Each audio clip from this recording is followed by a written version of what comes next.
किसान भाइयों राम राम। स्वागत है आपका आपके अपने यूट्यूब चैनल हलदर खेती पर। साथियों, जैसा कि बहुत सारे किसान भाइयों के कमेंट्स आते हैं या फिर पूछते हैं कि हमारी फसल की पैदावार नहीं बढ़ती है, इसकी कंद की साइज नहीं बढ़ रही है, क्वालिटी अच्छी मेंटेन नहीं हो पा रही है, तो इसके लिए हम क्या उपाय कर सकते हैं। तो साथियों, इसके लिए क्या है कि बहुत सारे कारक जिम्मेदार रहते हैं। किसान भाइयों, कंद की साइज और उसकी जो क्वालिटी है वो कैसे बढ़ा सकते हैं और उसके लिए अपन क्या उपाय करेंगे, इसके बारे में विस्तृत चर्चा करेंगे।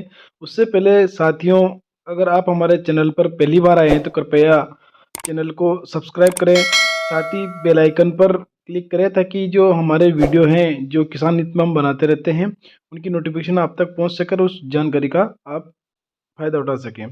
साथ ही आप ये कमेंट करके बताएं कि आप राजस्थान या मध्य प्रदेश या भारत में कहाँ से निवास करते हैं और आपके यहाँ पे लहसुन की फसल कैसी होती है और अभी कौन सी स्टेज पर है, कितने दिन की हुई है, और आपने उसमें कौन कौन से खाद हैं, उर्वरक या जो कोई रोग और कीट आ रहे हैं तो उसमें कौन सी दवाई आप उसमें डाल रहे हैं, कमेंट करके ज़रूर बताएं ताकि मुझे भी पता चले कि मेरे जो सब्सक्राइबर है, फॉलोवर्स हैं, जो मेरी जानकारी देखते हैं वो कहाँ कहाँ से निवास करते हैं।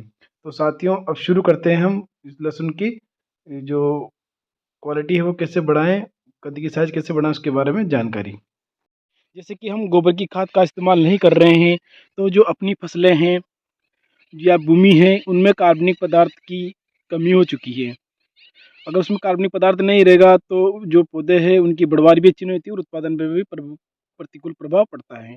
इसी तरह जैसे कि अंधाधुंध रसायनों के उपयोग से, हर कीटनाशी, हर्बिसाइड और खादों की वजह से जो अपने लाभदायक जो जीवाणु रहते हैं, जो भूमि में लाभदायक जैव विविधता पाई जाती है, जैसे कि तो उनकी भी कमी हो चुकी है। और उन्हीं की वजह से भूमि में भी जैसे कि रासायनिक खादों के ज़्यादा प्रयोग से और गोबरी खाद, वर्मी कंपोस्ट के नहीं डालने से भूमि बंजर हो चुकी है, कठोर हो चुकी है, तो इसका पीएच मान भी बढ़ चुका है। और भूमि कठोर होने से क्या है कि जो कंद वाली फसलें रहती है, लहसुन, प्याज, इनकी जड़ गहराई तक नहीं जा पाती, तो पोषक तत्व नहीं ले पाती हैं। और पोषक तत्व नहीं ले पाएगी बराबर मात्रा में तो उसकी जड़ों का विकास भी अच्छे से नहीं होगा और प्लांट में उत्पादन भी नहीं हो पाएगा। तो साथियों, इसके लिए हमें, अगर आप चाहते हैं कि आपकी कंद की साइज़ अच्छी हो, उत्पादन अच्छा हो, क्वालिटी अच्छी हो, तो हमें कुछ इसके लिए उपाय करने पड़ेंगे कि जो एनपीके है, अगर आपकी फसल 40-50 दिन की अवस्था में रहती है, 30 से 50 दिन की अवस्था में, तो आपको एनपीके 19-19 का इसमें छिड़काव कराना है। जो एनपीके 19-19 है उसका 0.5 ग्राम, जो 5 ग्राम प्रति लीटर पानी में घोल बनाकर आप उसमें छिड़काव करा सकते हैं। जब आपकी लहसुन की फसल जो 70 दिन के आसपास हो जाती है, तब आप इसमें एनपीके 0.34, साथ में आप इसमें जिंक दे सकते हैं, कोई भी माइक्रोन्यूट्रेंट, बोरोन भी इसमें आप दे सकते हैं। ये भी 5 ग्राम है प्रति लीटर पानी में घोल बनाकर आपको इसमें छिड़काव कराना है जब फसल 70 से 80 दिन की अवस्था में हो जाए।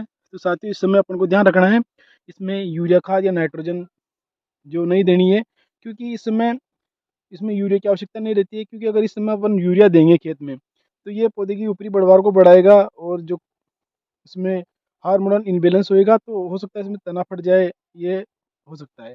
तो इस समय अपन को बस ये ध्यान रखना है कि एनपीके 0.34 देना है और साथ में कैल्शियम, जिंक, बोरोन, इन माइक्रोन्यूट्रिएंट का भी आप इसमें छिड़काव कर सकते हैं। जब आपकी फसल 100 से 105 दिन की हो जाए, तब आप इसमें एनपीके 0050 का इसमें छिड़काव कर सकते हैं, वो भी 5 ग्राम प्रति लीटर पानी घोल बनाकर। साथ में आप इसमें बोरोन देना ना भूलें। बोरोन क्या है कि इसमें अच्छे से चमक बनाएगा। और ये 0050 है, इसमें जो पोटाश रहता है, ये इस अवस्था में जो कंद है उसकी साइज को भी बढ़ाएगा और उसकी जो क्वालिटी है उसको भी बढ़ाएगा और इस पे उत्पादन पर अच्छा प्रभाव पड़ता है। तो साथियों, ये तो था खाद व उर्वरक मैनेजमेंट का। आप इसमें इफ़को का जो सागरिका प्रोडक्ट आता है उसका भी इस्तेमाल कर सकते हैं जब लहसुन की जो 50 से 60 दिन की अवस्था रहती है या 60 से 70 दिन की अवस्था रहती है, उसमें भी आप सागरिका का भी दे सकते हैं। इसमें अच्छे पोषक तत्व वगैरह इस पौधे को उपलब्ध हो जाते हैं। साथियों, इसी दौरान आपको ध्यान रखना है कि जब भी मौसम डाउन हो, शीत लहर या ये जो धुंध कोहरा छाया रहे, नमी बनी रहे और इस समय डाउनी मिल्ड्यू लगने की जो समस्या रहती है, तो इसके लिए भी हम इसमें जो मेटालेक्जिल प्लस मैंकोजेब का इसमें अपन छिड़काव कर सकते हैं। और अगर ज़्यादा प्रभाव रहे तो आप एजेक्स्ट्रोबिन प्लस डाइफेनाकोलोजोल का भी आप इसमें छिड़काव कर सकते हैं। साथियों साथ ही इसमें अपन जो जिंक सल्फेट है जो मैंने बता ही दिया है और सागरिका का प्रोडक्ट है उनका भी इस्तेमाल कर सकते हैं ताकि जो अपना फसल है उसका उत्पादन अच्छे से हो सके।